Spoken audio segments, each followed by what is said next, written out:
Hello friends, welcome to सफलता मंत्र। दोस्तों, आज की क्लास में आप सभी लोगों का बहुत बहुत स्वागत है। और जैसा कि आप सभी को पता है, बाल विकास की पूरी तैयारी इन क्लासेस के अंतर्गत चैप्टर वाइज कराई जा रही है, जिसमें हमने आपके 2 चैप्टर्स कंप्लीट करा दिए थे और आपको बताया था डेली क्लासेस आपको सुबह 10 बजे मिलना प्रारंभ हो जाएगी, जिसमें कल हमने लेसन नंबर 2 बताया था। यहाँ मिसप्रिंट हो गया, आज ये लेसन नंबर 3 है, जिसमें कि आपको बताया जाएगा आनुवांशिकता व वातावरण यानी कि हेरिडिटी टॉपिक आपको आज की क्लास में बहुत अच्छे से बताया जाएगा। आप लोग इस क्लास को एंड तक जरूर देखेगा। और अगर आपने पिछली 2 क्लासेस नहीं देखी हैं तो उनका लिंक नीचे दिया गया। दोस्तों, आप लोग अपना पूरा सपोर्ट दिखाते रहिए, आपको अब डेली क्लासेस समय पर मिलती रहेगी। और कोशिश करते हैं इसके बाद आपकी एक क्लास शाम को भी दी जाएगी। जैसे ही आप लोग क्लासेस को देखना स्टार्ट कर देंगे सही से, तुरंत आपकी एक क्लास शाम को भी स्टार्ट कर दी जाएगी। तो आप लोग अपना सपोर्ट बनाए रहिए, क्लासेस को देखते रहिए और क्लास एंड होते ही उन क्लासेस को भी देखना मत भूलिएगा। चैनल को सब्सक्राइब करके बेल आइकन भी प्रेस कर दीजिएगा। चलिए अब हम लोग बढ़ते हैं। आनुवांशिकता होता क्या है? जैसा कि मैंने आपको इंग्लिश में इसका नाम बताया, हेरिडिटी। आनुवांशिकता का मतलब क्या होता है? आनुवांशिकता या वंशानुगत गुणों का एक पीढ़ी से दूसरी पीढ़ी में स्थानांतरण होता है।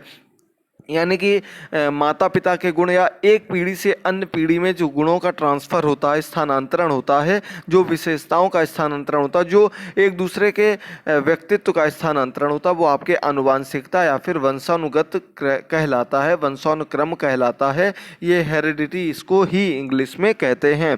अगला पॉइंट है, आनुवांशिकता के माध्यम से शारीरिक, मानसिक व शारीरिक गुणों का स्थानांतरण होता है। यानी कि आनुवांशिकता के माध्यम से मुख्य रूप से जो शारीरिक गुण होते हैं और जो मानसिक गुण होते हैं, इनका ट्रांसफ़र होता है। बाकी कुछ चीज़ें ऐसी होती हैं जो वातावरण पर निर्भर करती हैं, लेकिन इन दोनों गुणों का मुख्य रूप से स्थानांतरण बालकों में अपने माता पिता व अन्य पूर्वजों से होता है। वो आपकी बौद्धिक क्षमता हो गई, मानसिक स्थिति हो गई, इसके बाद शारीरिक क्षमता हो गई, जिसमें आपकी हाइट, कलर सबसे ज़्यादा डिपेंड करता है। आगे बढ़ते हैं अगले पॉइंट पर। तो जेम्स ड्रेबर का कथन है, जरूर अच्छे से देख लीजिएगा, कई बार पूछा जा चुका है कि शारीरिक व मानसिक विशेषताओं का माता पिता से संतानों में हस्तांतरण होना ही आनुवांशिकता है। शारीरिक मानसिक विशेषताएं हैं वो माता पिता से बच्चों में हस्तांतरित हो रही हैं, ट्रांसफर हो रही हैं। ये हेरिडिटी है, जेम्स ड्रेबर ने बताया है। बहुत इजी कथन है, सीधे सीधे आपको वही परिभाषा दूसरे रूप में दे दी गई है। अब आप लोगों को आनुवांशिकता परिभाषा अच्छे से क्लियर हो गई होगी। तो अब हम लोग आगे बढ़ते हैं। आनुवांशिकता का प्रभाव किस किस क्षेत्र में पड़ता है, कहाँ कहाँ देखने को मिलता है? तो दोस्तों, आनुवांशिकता का प्रभाव विभिन्न लक्षणों पर अलग अलग पड़ता है। शारीरिक लक्षण पर, बुद्धि के प्रभाव, बुद्धि पर प्रभाव और चरित्र पर प्रभाव। हमने भी आपको बताया था व्यक्तित्व में परिवर्तन होता है, बौद्धिक क्षमता परिवर्तित होती है, और साथ ही साथ शारीरिक लक्षण जैसे कि आपकी हाइट हो गई, आपका कद हो गया, आपका वेट हो गया शरीर का, इसके बाद कलर हो गया। ये सभी चीज़ें आनुवांशिकता पर मुख्य रूप से निर्भर करती हैं। तीनों आपको बहुत अच्छे से नाम याद रखने, बहुत ही ईजी हैं। अब चलिए आगे बढ़ते हैं, एक एक को डिस्क्राइब कर देते हैं आपके सामने अच्छे से कि शारीरिक लक्षणों का प्रभाव। तो शारीरिक लक्षणों का क्या प्रभाव होता है? तो इसमें आपका दोस्तों देखिए दिए गए, बालक के रंग, रूप, आकार, शारीरिक गठन आदि पर आनुवांशिक गुणों का विशेष प्रभाव पड़ता है। यानी कि किस पर पड़ता है? बालक का रंग रूप हो गया, कलर हो गया, उसका रूप हो गया, इसका आकार हो गया, अभी हमने आपको बताया था, इसका शारीरिक गठन, लंबाई चौड़ाई हो गई, इन सभी चीज़ों पर आनुवांशिकता का असर पड़ता है। यानी कि माता पिता के लक्षण इन गुणों के माध्यम से बच्चों में सबसे ज़्यादा देखे जाते हैं। अगला, जो अभी लक्षण दिखाई देते हैं, प्रदर्शित होते हैं, उन्हें समलक्षणी कहते हैं। यानी कि जो माता पिता और बच्चों में एक जैसे लक्षण देखने को मिलते हैं, उन्हें हम क्या कहते हैं? समलक्षणी कहते हैं। सम मतलब सेम, लक्षणी मतलब लक्षण यानी कि गुण। तो एक जैसे लक्षण को हम क्या कहते हैं? समलक्षणी कहते हैं। एक माता पिता की 2 संतानों में अलग अलग गुण देखने को मिलते हैं। ये बहुत अच्छा पॉइंट है, प्रत्यागमन के अंतर्गत आपको बताया गया था और फिर से बता रहे हैं। इसके अंतर्गत ये होता है कि कोई 100% जरूरी नहीं है कि एक माता पिता उनके दोनों बच्चे बिल्कुल सेम टू सेम हो। किसी की बौद्धिक क्षमता बहुत अच्छी हो सकती है, किसी में कोई अन्य परिवर्तन हो सकते हैं, किसी का शारीरिक गठन बहुत अच्छा हो सकता है, यानी कि दोनों में अलग अलग गुण देखने को मिलते हैं। दोनों में कोई भी आपको एक जैसे समान गुण देखने को नहीं मिलते हैं। अगला बुद्धि का प्रभाव, नंबर सेकंड पॉइंट आता है बुद्धि का प्रभाव। तो दोस्तों बुद्धि का प्रभाव क्या पड़ता है? बुद्धि को अधिगम की योग्यता, समायोजन योग्यता, निर्णय लेने की क्षमता आदि के रूप में परिभाषित किया जाता है। सीधी सी बात है, आप लोग जानते होंगे इंटेलिजेंस जो होता है, बुद्धि जो होती है, क्या होती है? एक बालक में जो निर्णय लेने की क्षमता होती है, वो जो समायोजित होने की क्षमता होती है, और जो किसी चीज को सीखने की, कोई चीज सीखने की जो योग्यता होती है, वही उसकी इंटेलिजेंस यानी कि बुद्धि कहलाती है। अगला, जिस बालक के सीखने की गति अधिक होती है उसका मानसिक विकास भी तीव्र गति से होता है। यानी कि अगर बालक के सीखने की गति अधिक होगी और वो चीज़ों को जल्दी से ग्रहण कर सकता होगा, उसकी बौद्धिक क्षमता अधिक होगी, उसकी मानसिक क्षमता अधिक होगी, तो वो चीज़ों को बहुत तेजी से, तेज गति से ग्रहण कर सकता है। उसमें कभी भी इस प्रकार की कोई प्रॉब्लम नहीं होगी जब उसका मानसिक विकास तीव्र गति से हो रहा होगा, यानी कि उसकी मानसिक क्षमता अच्छी होगी। और इसका आनुवांशिकता का बहुत प्रभाव पड़ता है, माता पिता के गुण ये ऐसे होते हैं जो बच्चों में मुख्य रूप से देखने को मिलते हैं। अगला पॉइंट है मंद बुद्धि माता पिता के बच्चे मंद बुद्धि और तीव्र बुद्धि माता पिता के बच्चे तीव्र बुद्धि होते हैं। ये आपका एक पॉइंट है, लेकिन इसमें ही एक परिवर्तन भी आपको आगे बताया जाएगा, जिसमें कि आपको याद रखना है कि जरूरी नहीं कि दो बच्चे हुए तो दोनों ही मंद बुद्धि होंगे, हो सकता है एक की बुद्धि तीव्र हो। तो ये चीज़ें परिवर्तित होती रहती हैं, लेकिन मुख्य रूप से जो आपको आनुवांशिकता के अंतर्गत देखने को मिलेगा वो यही गुण होते हैं कि मंद बुद्धि अगर माता पिता हैं तो उनके बच्चे भी उसी प्रकार के होंगे, उनकी मानसिक क्षमता भी वैसी ही होगी। चरित्र पर प्रभाव यानी कि व्यक्तित्व पर प्रभाव, यानी कि पर्सनालिटी पर क्या इफेक्ट पड़ेगा। डगडेल नामक मनोवैज्ञानिक ने अपने प्रयोगों के आधार पर बताया था कि माता पिता के चरित्र का प्रभाव भी उनके बच्चों पर पड़ता है। जिस प्रकार का आचरण, जिस प्रकार का चरित्र माता पिता का होता है, उसका प्रभाव उनके बच्चों पर जरूर देखने को मिलता है। आप लोगों ने ये चीज़ प्रैक्टिकली भी नोट की होगी। जिस प्रकार के माता पिता होते हैं, अगर वो मिलनसार हैं, लोगों से हंसकर बात करते हैं, मिलते हैं, तो उनके बच्चों में भी ये चीज़ देखने को मिलती है। और यदि कोई ऐसा है जो दूसरों से नहीं मिलता तो उनके बच्चों में वो गुण देखने को मिलता है। तो ये चारित्रिक विशेषताएं होती हैं। चलिए आगे बढ़ते हैं। व्यक्ति, आपका आनुवांशिकता क्लियर हो गया। अब नंबर 2 पर आता है वातावरण। आनुवांशिकता के बाद आता है वातावरण। ये दोनों ही एक दूसरे से संबंधित होते हैं। तो वातावरण का क्या अर्थ है? वातावरण का अर्थ होता है पर्यावरण, एनवायरनमेंट। जो हमारे आसपास का क्षेत्र है, जो हमारे आसपास की प्रत्येक वस्तु जो हम अपने आसपास देखते हैं, महसूस करते हैं, वो सभी आपके वातावरण के अंतर्गत ही आती हैं। प्रत्येक वस्तु मिलकर पर्यावरण का निर्माण करती है। ठीक है। एनास्टेसी के अनुसार पर्यावरण वह हर चीज है जो व्यक्ति के जीवन के अलावा उसे प्रभावित करती है। यानी कि एनास्टेसी ने क्या बताया है कि पर्यावरण वह हर चीज है जो व्यक्ति के जीवन के अलावा उसे प्रभावित करती रहती है। याद रखिएगा, ये एनास्टेसी का कथन है। इन्होंने पर्यावरण की परिभाषा बताई है, यानी कि उसके जीवन को छोड़कर उसके जीवन में अन्य जितनी भी चीजें होती हैं, चाहे वो उसके आसपास कोई भी चीज हो, वो उसे प्रभावित करती है, तो वो पर्यावरण के अंतर्गत ही आएगी।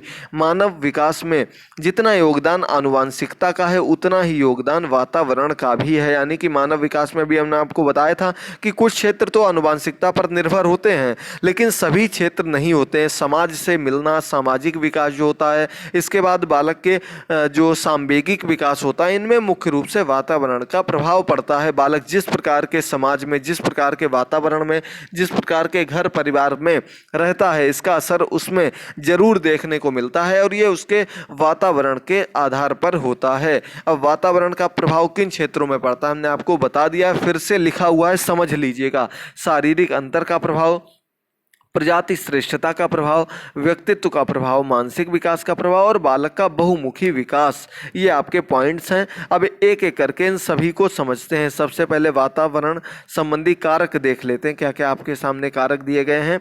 तो कारक आपके सामने दिए गए हैं। वातावरण एक बहुआयामी संकल्पना है। कैसी है? बहुआयामी, यानी कि सभी क्षेत्रों से संबंधित है। बहुआयामी कहीं भी आ जाए तो वो समझ लीजिए आप सभी क्षेत्र उसके अंतर्गत आ जाएंगे।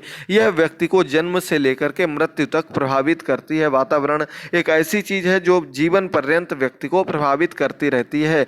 भौतिक कारक इसके अंतर्गत आते हैं, सामाजिक कारक आते हैं, आर्थिक कारक आते हैं और सांस्कृतिक कारक आते हैं। अब चलिए एक एक करके इनको ही पहले समझ लेते हैं, आखिर कौन कौन से कारक हैं जो वातावरण में जुड़ करके बालक जो मानव के विकास को प्रभावित करते हैं। अच्छे से प्रत्येक पॉइंट को देखते रहिएगा। टेलीग्राम पर हमने आपको लेसन 1 की पीडीएफ कल सेंड कर दी थी, अगर आपने ना देखी तो वहां से जरूर डाउनलोड कर लीजिएगा। आज आपको क्लास सेकंड जो हमने कल दी थी उसकी पीडीएफ और लिंक वहां पर मिल जाएगा। काफी लोगों ने कल की क्लास नहीं देखी, उस क्लास को भी जरूर सभी लोग आज ही देखना प्रारंभ करिए और इस क्लास को भी जरूर देखिएगा। इसके अलावा अन्य सब्जेक्ट की क्लासेस के नोट्स तैयार हो गए, उनको भी आपको चैप्टर वाइज ही इस बार कवर किया जाएगा। आपके सभी चैप्टर्स हम एक एक करके पढ़ाते रहेंगे, बस आप लोग अपना सपोर्ट दिखाते रहिए, क्लासेस को ज़्यादा से ज़्यादा शेयर करते रहिए।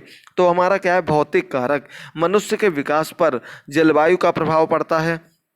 जहाँ अधिक सर्दी पड़ती है, अधिक गर्मी पड़ती है, वहाँ मनुष्य का विकास एक जैसा नहीं होता। यानी कि भौतिक कारक का मतलब हो गया जो जिस प्रकार का वातावरण जहाँ पर होगा मनुष्य उसके अनुसार अनुकूलित होकर ही वहाँ पर जन्म लेता है, वहाँ मनुष्य का विकास एक जैसा नहीं होता है। सर्दी वाले स्थान पर कैसे होते हैं व्यक्ति जो होते हैं वो सुंदर, गोरे, सुडौल और स्वस्थ होते हैं, जबकि गर्म प्रदेश वाले जो रहने वाले व्यक्ति होते हैं वो उनका जो कलर होता है वो काला होता है, चिड़चिड़े होते हैं और आक्रामक स्वभाव के होते हैं। ये चीज आपने देखी होगी। जो सर्दी वाले क्षेत्रों में, यानी कि आप लोग ऐसे समझिए कि यूरोपीय जो हमारा यूरोप महाद्वीप है, यूरोपीय जो देश होते हैं वहाँ के लोग देखे होंगे आपने, बहुत ही एकदम सॉफ्ट गोरे होते हैं। क्यों होते हैं? क्योंकि वहाँ की जलवायु जो है वो ठंडी है। इसके बाद हम बात करें अगर अफ्रीका महाद्वीप की, और वहाँ के लोग आपने देखे होंगे मोस्टली नाइजीरिया साइड के लोग वो बहुत ही काले होते हैं और मतलब आक्रामक टाइप के देखने को लगते हैं। तो ये वहाँ की जलवायु पर, वहाँ की जो वातावरण है उस पर मुख्य रूप से निर्भर करता है और ये आपके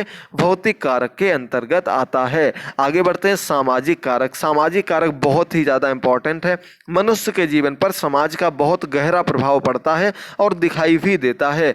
रहन सहन, सामाजिक व्यवस्थाएं, रीति रिवाज, आपसी संबंध आदि समाज के महत्वपूर्ण तत्व हैं जो व्यक्ति को बौद्धिक, सामाजिक, शारीरिक और मानसिक विकास को अलग अलग रूपों में प्रभावित करते हैं। यानी कि सामाजिक कारक जो होते हैं उसके अंतर्गत बालक को जो भी दैनिक जीवन में समाज से जुड़कर बालक कर सकता है वो सब कुछ समाज में ही बालक सीखता है और वहीं पर चीज़ों को आगे बढ़ाते हुए करने लगता है और जो व्यवस्थाएं, जो वातावरण में वो देखता है उसी के अनुसार ये चीज़ें बालक करता है, जो कि उसके सर्वांगीण विकास को कहीं ना कहीं प्रभावित करती है।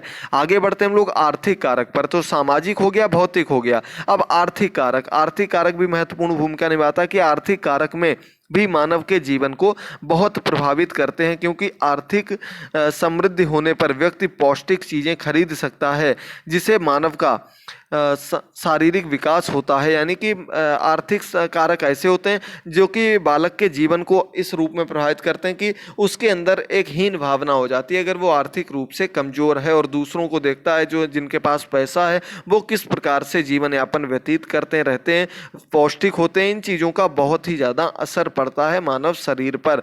आर्थिक वातावरण व्यक्ति के सामाजिक विकास को भी प्रभावित करता है। देखिए हमने आपको बताया कि आर्थिक रूप से अगर बालक व्यक्ति कमजोर है तो वो सामाजिक रूप से भी लोगों से कटने लगता है और ये सामाजिक विकास को भी प्रभावित करता है। ये आपके आर्थिक कारक के अंतर्गत आता है।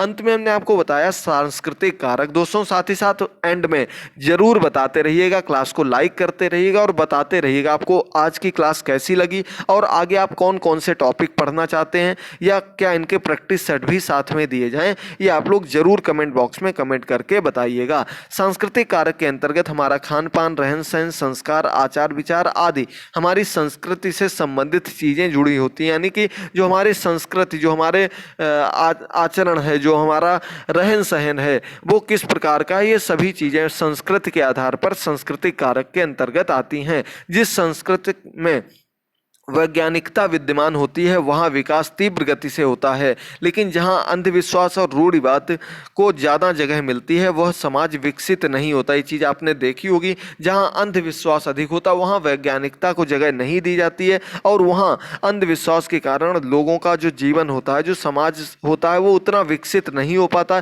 वो उसी दकियानूसी विचारों के आधार पर अपना जीवन यापन करते हैं। और जहाँ पर वैज्ञानिकता विद्यमान होती है, सभी कार्य वैज्ञानिक नियमों के आधार पर किए जाते हैं, वो चीज़ें बालक को अन्य रूप में प्रभावित करती हैं। तो आज का हमारा टॉपिक आनुवांशिकता और वातावरण कंप्लीट होता है यहीं पर। अगर आपको पसंद आया हो तो ज़रूर बताइएगा दोस्तों, और आगे भी ऐसी ही क्लासेस को पाने के लिए नीचे सब्सक्राइब के बटन को जरूर प्रेस करिएगा, उसके पास में लगे हुए बेल आइकन को भी प्रेस कर दीजिएगा। आपको ऐसी ही इंपॉर्टेंट क्लासेस डेली सुबह 10 बजे हमारी ये क्लास आती है। बाकी क्लासेस की टाइमिंग जैसे ही स्टार्ट करेंगे आपको इन्फॉर्म कर देंगे। अभी 24 तारीख तक आपकी ये क्लास आती रहेगी। बाकी जो आपकी 69,000 भर्ती की अपडेट है वो भी आपको टाइम टू टाइम बिल्कुल सटीक अपडेट देते रहते हैं। इन सभी को पाने के लिए हमारे टेलीग्राम चैनल पर भी जरूर जुड़िएगा। आज आपको लेसन 2 की PDF शेयर कर दी जाएगी। थैंक यू दोस्तों, गुड बाय, टेक केयर।